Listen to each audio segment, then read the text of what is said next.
নমস্কার সবাইকে, আমাদের আরও একটি ব্লগে আপনাদের সবাইকে স্বাগত জানাচ্ছি। তো এই ব্লগটা কিন্তু আমার কলকাতার একটা ব্লগ ছিল, আর ব্লগ দেখে আপনারা বুঝতেই পারছেন যে আমি আজকে যাচ্ছি মিট আপ করতে আমার বান্ধবীদের সাথে। সো এই যে আমি মেট্রোতে এখন বসে আছি, অ্যান্ড মেট্রোতে করে আমি কালীঘাটের উদ্দেশ্যে রওনা দিচ্ছিলাম। অ্যান্ড রোদটা খুব ভালো ছিল বাইরে, সো আমি কিছু আমার এরকম টুকটুক করে ফটোগ্রাফ নিয়ে নিচ্ছিলাম। অ্যান্ড তারপরে আমি আস্তে আস্তে পৌঁছে যাওয়ার সময় একটু হেডফোনে গানও শুনতে শুনতে যাচ্ছিলাম।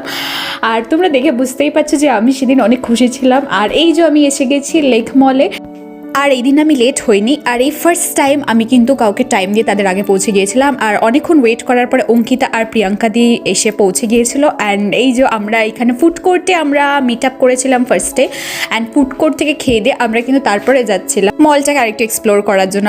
আর সেই দিন কিন্তু অঙ্কিতা খুবই লেট করে এসেছিলো, প্রত্যেক ঘন্টায় আমাকে বলছিল যে 5 মিনিট লাগবে, কিন্তু এই করে 2 ঘন্টা প্রায় 3 ঘন্টার কাছাকাছি লেট করেও এসেছিলো। আর ওর বিয়ের পরে আমি ওকে এই প্রথম দেখছি, আর এই জন্যই কিন্তু আমি ওকে বারবার তাড়া দিচ্ছি। প্রায় 2018 থেকে আমাদের পরিচয়, আর আমাদের পরিচয় কীভাবে সেটা ওর মুখ থেকে একটু শুনে নাও তোমরা।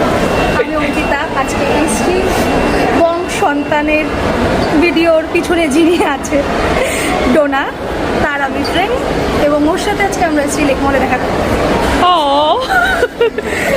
এই যে আমি আর অঙ্কিতা, হ্যালো, আমরা কলেজ ফ্রেন্ড।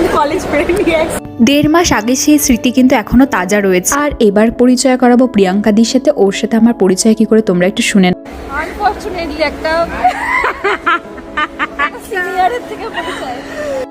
এই আনফরচুনেট কথাটা শুনে কিন্তু আমরা অনেক হাসাহাসি করছিলাম। যেরকম তোমরা শুনেই নিলে যে আমরা সবাই কিন্তু লিগাল ফ্র্যাটার্নিটিরই। অ্যান্ড আমার এই দির সাথে পরিচয় কিন্তু বারুইপুর কোর্টে একটা সিনিয়রের সেম চেম্বারে আমরা দুজনে কাজ করতাম, তো সেখান থেকেই পরিচয়। তারপর আমরা কিন্তু এই ডেকোর আইটেমসগুলো এসে দেখছিলাম, অ্যান্ড আমাদের কিন্তু সব কটা ডেকোর আইটেমসই পছন্দ হচ্ছিল। আইটেমসগুলো কিন্তু বেশ এক্সকুইজিট অ্যান্ড এক্সপেন্সিভও ছিল।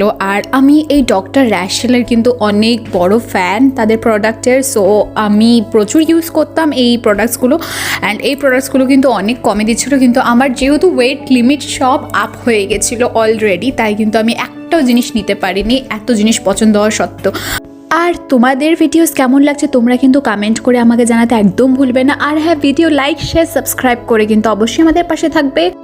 আর এরপরে কিছু পারফিউম দেখতে গিয়ে আমরা আবিষ্কার করলাম যে টেস্টারগুলোর নজেল খুলে রাখা রয়েছে, তো যেটা কিন্তু খুবই একটা ব্রিলিয়েন্ট আইডিয়া ছিল ওনার্সদের জন্য, অ্যান্ড আমাদের জন্য খুবই অফ আইডিয়া ছিল। আর এটা দেখে আমি খুবই হতাশ হয়ে গিয়েছিলাম যে পারফিউম টেস্টই করতে পারবো না, টেস্টারটাকেও পর্যন্ত এভাবে রেখেছে। সো এটা নিয়ে আমি একটু কমপ্লেনের সুরেই বলছিলাম, অ্যান্ড তার জন্য আমরা এটা ছেড়ে নিচে চলে যাচ্ছিলাম, কেন অঙ্কিতা আমাদেরকে আইসক্রিম খাবে বলেছে।